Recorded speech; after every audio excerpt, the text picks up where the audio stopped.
A lot of the action films I've been part of, I haven't been all that physical myself in them. You know, Jean Grey and Phoenix, like she just cerebral powers, you know, pointing a finger, things happen, people die, things explode, but I kind of, I mean, other than I die a few times in this, you know, but, you know, I sort of go unscathed in a lot of that, and there's not that much action involved in a lot of the things that I do. Please welcome Famke Janssen!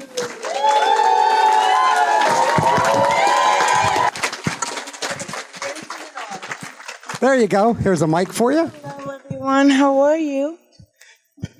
Good morning. Well, thank you for coming out here. First time to Pittsburgh? First time to Pittsburgh, and I actually was meant to film here a show called Hemlock Grove because the novel was set here, and so we were going to film it here, and then last minute it fell through, and we ended up filming it in Toronto. It was 10 years ago. Otherwise, I would have been here for 3 years. But yeah, first time. Well, welcome. So a couple questions for you. I'm sure they've got questions. First off, early in your career, you started out as a fashion model. How did you transition into acting? Yeah, I was a model. I grew up in Amsterdam in Holland, and I was discovered on the street.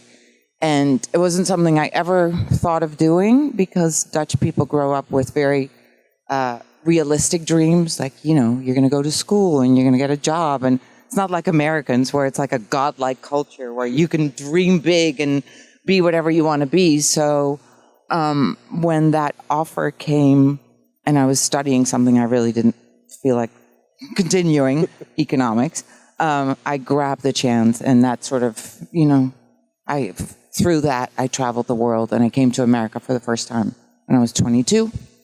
And then I sort of started thinking of an exit strategy of, I need to leave this business before it leaves me, because, you know, as a model, you have an expiration date on you. So then I decided to go back to school, went to Columbia University just to get some time away and have something to fall back onto. So I studied writing and literature there, and then started taking acting lessons outside of school, and then got my first audition, and the rest is history, I guess. Did you get your first audition?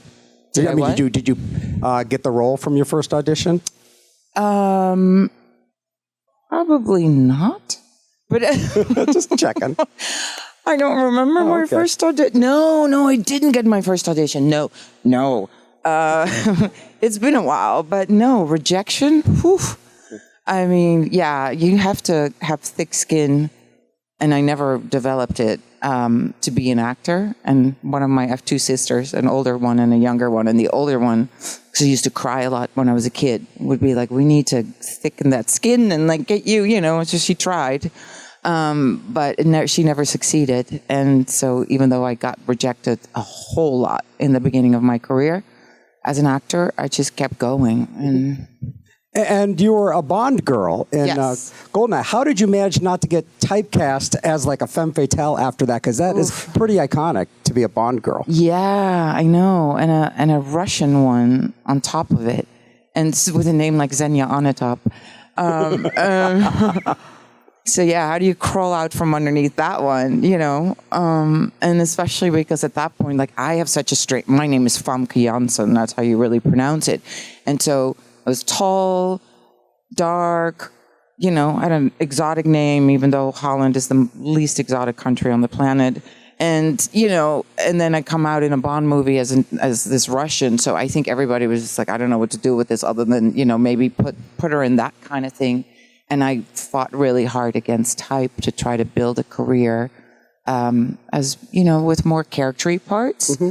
So I opted for smaller parts, working with great directors and going a different, you know, I think there's that poem, The Road Less Traveled, and I sort of feel like that's me. I constantly, if there's a freeway going this way, I take the little side roads to get to where I want to go, and that's what I did.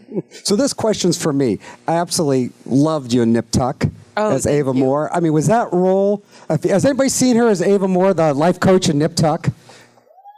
Just perfect gaslighting person. So was that role as much fun to do as it was for us to watch? Because that was a riot. Yeah, that was a riot. And also because television works so differently from film when you sign, and I hadn't done really any television much. So when Ryan Murphy, they contacted me and wanted to pitch this idea to me. And so I watched their first season. I thought, oh, wow, that's really interesting and great.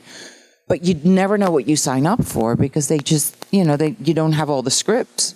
They just have maybe a script that's ready, and the rest are sort of a pitch of this could be going here, but it also could just detour and go like a whole different direction. So that always seemed a bit daunting to me, and still does when you do a series versus a film script that's completely written. You know your character arc, you know what you're playing.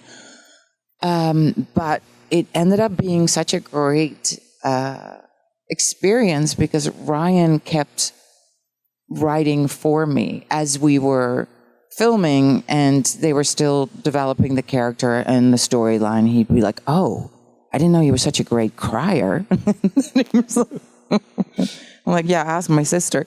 And then, he kept going like in different, different areas with the story. And so it was really a very collaborative, beautiful effort and experience. Because like a character like that can kind of get lost in the shuffle, but it really like skyrocketed and stole a lot of the thunder of the show. I mean, were you surprised by just that character arc? It just kept going? It kept going, and to my surprise, many times where he would just take me aside and go, "I have a great idea." And I'm like, "Oh no, what's coming now?" But yeah, he's very talented. What's he like to work with as a director? Amazing. I mean, the thing about Ryan is that he just does it all. He writes the script, he directs, he's very involved in the costumes and in the production design. Every part of it, a true auteur. And so working with him, just observing him and watching and collaborating with him was really just one of the highlights of my career. And do you prefer movies to television, the way they're put together? What seems to suit you better? They both have their advantages. Like I said, I like, maybe because I'm a Scorpio, I like to be a bit in control. And so I like the idea of like, I know the script, I know what I'm signing up for, I know what my character arc is, and, I have an idea of my journey versus going into a series where, you have to kind of relinquish that control and just go, I don't know, I think this is what I'm playing, but all of a sudden now I'm not, apparently. So, but you get a much longer period of time to develop a character, and that has its own advantages, obviously. So we'll move on to X-Men real quick, then we'll get to some questions. How demanding was it? It's a lot more physical than a lot of the stuff you've done. How demanding was that working in that series? Physically demanding. Physically demanding. It's interesting because a lot of the action films I've been part of, I haven't been all that physical myself in them. Jean Grey, and Phoenix, like she just cerebral powers, pointing a finger, things happen, people die, things explode. But I kind of, other than I die a few times in this, but, I sort of go unscathed in a lot of that. And there's not that much action involved in a lot of the things that I do. But I generally keep in really good shape myself. So I could do anything they ask me to do, but usually I'm disappointed because, other people get to do all the fun action-y stuff. We're going to get to questions in just a bit. If you have a question, just raise your hand. Kyle will come over and get your question. And before we get to that, I'd like to know if there are any projects you're currently working on that you can talk about. Yeah, well, I have a few that just came out this year. Locked In is on Netflix right now. And Knights of the Zodiac is on Netflix right now. That came out. Hey, thank you. And then You Run is a show for Sky TV that hasn't come out in America just yet, but it will. And then I always forget what I've been working on, but yeah. So, and then now I'm in the middle of negotiations on something that I can't talk about just yet. So, yeah. That sounds like a nice full plate for 2024. All right, let's get to some questions, and let's have at it. Thank you. Hello, welcome to Pittsburgh. Thank you. is Patrick Stewart as charming as Jean-Luc Picard is, or they totally different personalities? Well, I mean, Patrick is obviously an incredible actor and very charming in real life, but each one of the characters he plays have bits of him and other parts that are not. But he's been a joy to work with, both on Star Trek The Next Generation that I did with him and the X-Men series. So I'm super blessed. And I'm actually going to work this side of the room, so Kyle, you can get over here. So I'll get questions over here. Kyle will get questions over there. Okay. Hello, how are you? Hi, good, how are you? So something very interesting you said earlier was about the road less taken, which I 100% agree, because I consider myself nonconformist, and I very much so identify with that. Right. I'm someone who does not like to be told what to do, things like that. But my question is, okay, it's kind of a long one, but in The Last Stand, there's this really nice scene with Jean and Logan where she kind of snaps out of it, and it's like this back and forth. It's very tense, very involved, and she kind of goes to this mode switch and goes, "I don't want to fix it," and throws him against the wall after begging him to kill her. I really love that. I was very involved with that moment, and I was curious, what's your favorite moment acting in those films? Well, that probably is good that you're bringing it up, and thank you so much, because when we were in pre-production for that film, I sat down with the writers and I said, rather than, which originally was written, we had Jean Grey and then we had Phoenix, but we didn't see her teetering between the two. And in that particular scene, I said, I would like to play Jean Grey with Phoenix coming out in bursts that are uncontrollable, so that we can see in almost sort of a schizophrenic kind of way of these two characters that are within her. And so we collaborated on that, and so that scene I'm very proud of, because that's exactly how we ended up, how they ended up writing it for me, with me saying, like, okay, on this line I want to be Phoenix, on this line I want to be Jean Grey. And that's how that came about. So it was hard to film, I'm not going to lie to you. Played a lot of, very soppy, sentimental songs to stay in like a state of despair. And then just came to set whenever they were ready. And, these scenes tend to, even though it's a couple of minutes on screen, but sometimes they can take an entire day to film. So it was mentally draining, but it was all worth it. I'm very proud of that scene, and I think it was effective in the end with what we tried to achieve, so thank you. And we're going to go to this side of the room over here, this one. Yes, We're going to get a couple questions down here. Oh. Hi, I'm just wondering if you would ever be open to doing a cameo in the Marvel X-Men crossover, since that's becoming a really big thing in the upcoming years. Do you have an offer for me? No, I'm kidding. No, of course. I mean, I'm open to anything. It's been such an interesting journey, my career, because I've, accepted things that maybe in the beginning I didn't think I would accept. And I now just base it on, in that time in my life, what do I need? Do I want to work with a great director? Do I want to work with a certain actor? Do I, is this a role that I can really explore, or, do I really want to go to South Africa to film? Or, there are all different reasons why I accept certain projects. So if that comes at the right time and it's the right moment in my life, then yes, for sure. Thank you. And we have another question on this side. Hello, it's great to see you on the top of the stage here in Pittsburgh. My question is about Eddie Murphy. My favorite Eddie Murphy movie is I Spy. How was it working with Gary Cole, Owen Wilson, and Eddie Murphy? Amazing. I mean, what a cast. Yeah, we had a really good time. It was dampened by the fact that 9/11 happened during production, so that made it very complicated. But I'll never forget that Eddie was like, we were filming outside in Budapest, and he came over to me and he goes, and I was dancing because anyone who knows me, I like to dance a lot, so I always dance somewhere. And he just came over to me and he goes like, "You're like a 12-year-old girl." And he really nailed it on the head. So I always think back of that fondly. But he's iconic, but great. And so is Owen, obviously, all of them. Yeah. All right, one more question here. Yes, when you were talking about the modeling, is it hard to model? You know, modeling it's interesting because for me in my life, it came and it fell into my lap. And then I was busier than I've probably ever been in my life because I was, luckily in high demand and ended up working a lot, which enabled me to get out of the environment that I was raised in and actually make money of my own and create a life for myself that I otherwise never ever would have been able to because I didn't come from money or anything like that.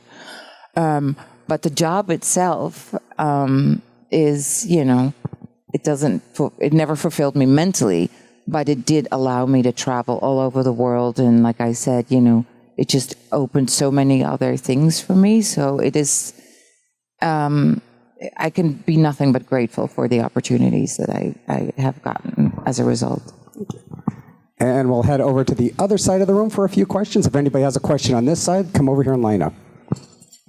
All right. First of all, it's so wonderful to have you here with us. Thank you. I just want to say before I get to my two-part question, I have been a huge fan of a lot of the movies that you were in: Deep Rising, the X-Men movies, Monuments Avenue, and GoldenEye, and Taken. Oh, wow. I like that you mentioned Monument Ave in there, too. Thank you.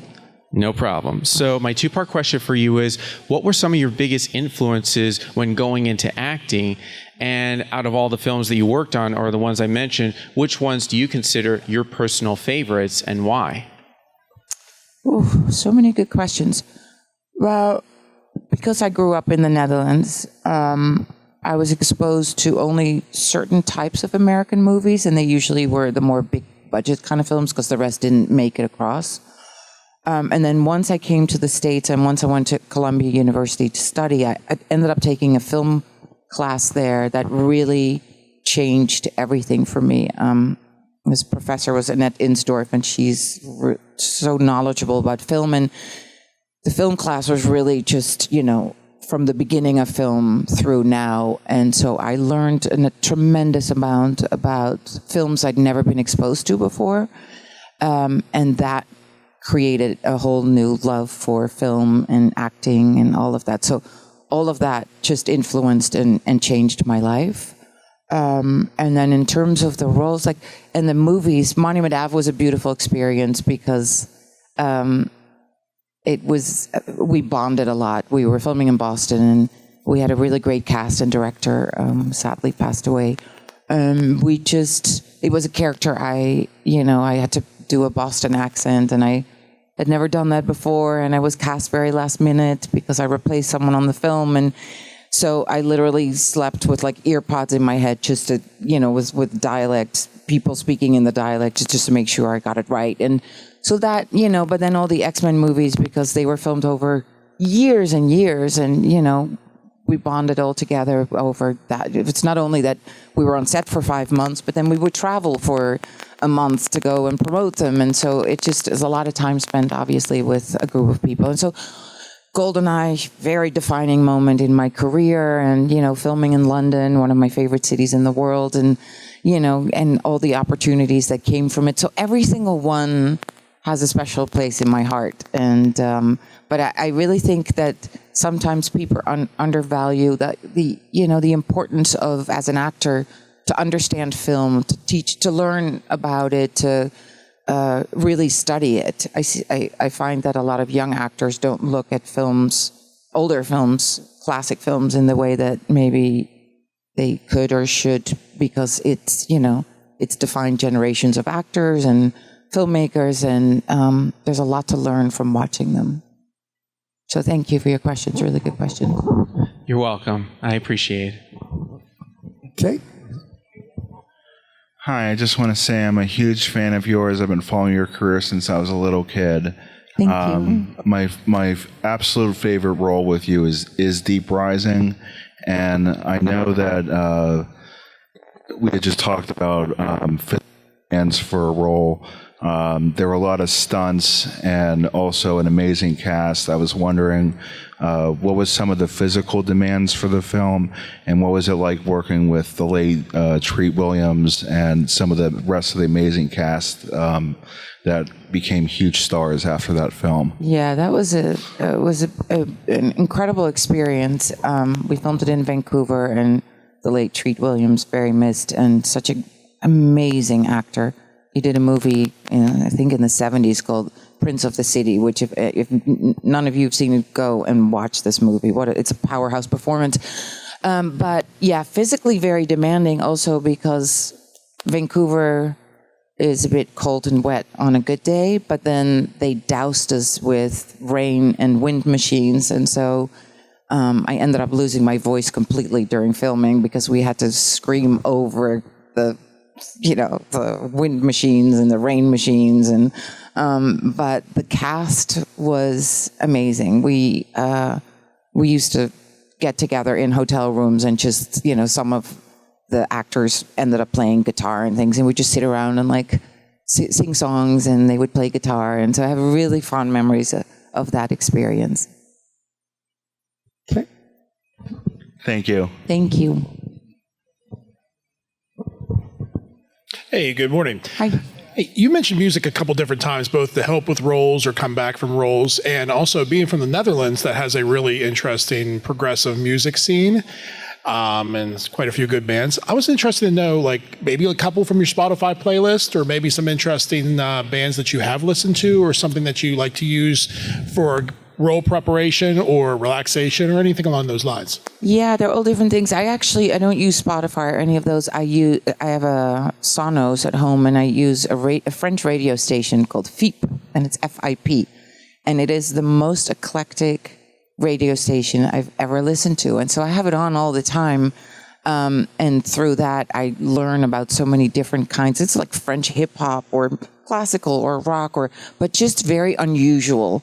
Sometimes, covers of songs done in Japanese, it's just, I discover new things through there all the time. And I find that if I left to my own devices, I'll dance to Michael Jackson or something because, it's great music and fun, but I need to be exposed to different music all the time. And also because I use it, I definitely use it for roles. I use it, and then there's I don't know if you've ever heard of something called the solfeggio frequencies, but they apparently, if you listen to these frequencies, they help you with certain states in your being. So I use those too. So music in general, because it is they're all different frequencies that affect us. I use them all in my life. Yeah. Thanks. So actually, I have a question for you.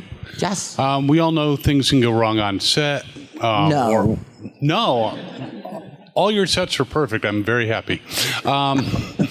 Or you might have someone on the cast who's a bit of a trickster. Have there been scenes that have been difficult to get through because of either things going wrong or someone being a little bit unserious? And how did you power through that? Well, we've all experienced laughing fits on, when you have to just try to stay serious, but somehow you get the giggles or whatever. So that certainly helps. But I think my best example of, things not going exactly as planned was when I directed a movie called Bringing Up Bobby. I wrote, directed, and produced it. And I cast Mila Jovovich and Bill Pullman in the leads for it. And on that movie, I learned firsthand that everything can apparently go wrong, and that the only option you have is to find solutions and not get stuck over, the things that you've lost or the opportunities that you were hoping for, and just go with the flow.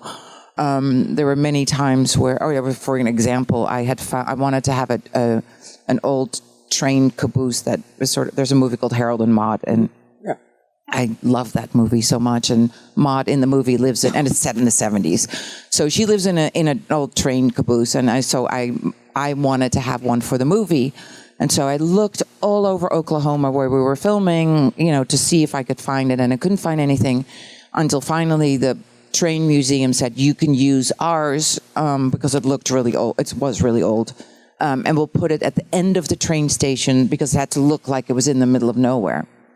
And so I went to the scout location, looked at it, and was like, amazing. And then on the morning of that we got there, they thought they did me a favor by mowing all the grass and the weeds and like everything around it,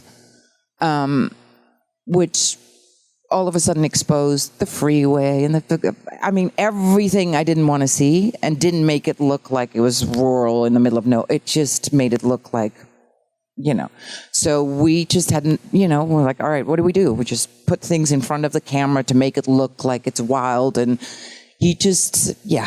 that was just one of many things that went wrong on that film. It's a good experience and I think a good lesson for life, Nothing ever goes the way you think it's going to go. And all you can do is just roll with the punches. Absolutely. Thank you. So a bit about that film. Where can people see that? Very good question. I have no idea. I haven't looked it up to see where it is. It was at some point. Probably if you go, there's Bringing Up Bobby, and it's Mila Jovovich and Bill Pullman. So I know there is another movie by the same title. That's a Christian religious movie. That's not the one that I made, but. So it is probably viewed maybe on Amazon Prime, or I don't know. Actually, it is on Tubi and Peacock. There you go. This gentleman over here. What year? I knew that. What year did you do this? That film? I want to say 10, 15 years ago or something like that. I look. Time is just. I have no idea. A while ago. Do you currently still write and want to get to another film? I write. I've written over the years many scripts. That are sitting somewhere on my computer. And one was an animated film that I really was hoping to get off the ground called Anchor, about a baby rhino. Oh. But, maybe one day something will happen again like that. So as far as when you did your film, was there any director that you really found was an influence that you had worked with before? Said, I really like the way this director works. I really like the way he treats his actors. I really think this director gets the most out of a scene. Was there one particular director you remember taking some influence from when you were directing? No, I think that the interesting thing is all the men and women directors, female directors and male directors I've worked with over the years, they've all had moments, and I think that's what the best part about being an actor is. It's almost like you're in film school on every set, because you can observe directors' work, you can observe how the DP, how they light, how the costume designer works, production designer, like you can really learn a lot. And that's what I did over all those years, just observing and watching. And then took from each director sometimes maybe like, oh, I think that's an interesting thing, that I not so much. And then I would just, So some of them influenced me, and others I would be like, I would never do that. All right. Any more questions? Okay. What, you have another one over there or no? Okay. Actually, I was wondering, in your directing, do you work with editors a lot to make sure that, because the editing can make or break a film, so do you usually sit down with them? I had, first of all, a DP who I worked very closely with. Both my DP and my editor were Dutch, like I am, because I got a little bit of money from the Netherlands, and that meant that I had to have both of them, be from the Netherlands, and that my editing would take place in Amsterdam. So I did that. And so the DP and I gave him a ton of work to look at and go, like, from Harold and Maude, watch this scene, and from, One Flew Over the Cuckoo, whatever. I'm just like naming any, just Bonnie and Clyde, watch this thing. And this is for the light. I want that. And so that's what I did with him. And then in the editing room, I went to Amsterdam and I sat in the editing room with him every day. And then he came to New York and we did the final edit there. And then the rest of post-production was in New York. But yeah, those are very close collaborations, and very important ones, because you can change an entire movie around in an editing room. Absolutely. So, we have one final question over here, but I have a question. Where did you see Harold and Maude? Was it available in Amsterdam? Because that is like 72, Bud Cort, Ruth Gordon. That's kind of an underground cult film. Not until I came to the United States and I started, being introduced to older classic movies did I discover that film. And Hal Ashby, the director, has become one of my famous directors of all time. most of my one of my favorite directors of all time. That I watch his movies, consistently, because I think he's such an enigma. One final question here. So they redid the X-Men, and obviously a Jean Grey happened with Sophie Turner, and then they're probably doing it again. Do you feel ownership over the character being the first one, and have you seen the second interpretation and thought like, oh, that was interesting, even if it was different, or were you more just, I kind of skipped that? No, I mean, Jean Grey exists in the comic books, and she is up for any interpretation of how you want to play her. And I saw her a certain way, and other actors will see her a different way. And so I think I have no ownership over her whatsoever. I mean, I'm just grateful I got to inhabit, her for a limited, or it was actually a fairly long period of time over the span of 5 films, if you include the Wolverine and Days of Future Past. So yeah, it's just been an incredible journey, and but I would love to see what someone else does with her in the future. Well, thank you so much for coming out. Thank you, everyone, Famke Janssen. Famke Janssen, headed back to your table to sign, am I right? Yes, I'm going back to my table. Please go back and give it up. There you go. That's more like it. That's more like it. Thank you so much. Hi, this is Aaron Ashmore, and you are watching Fandom Spotlight. Be sure to like, share, and subscribe like now. Oh, and have fun and follow your fandom.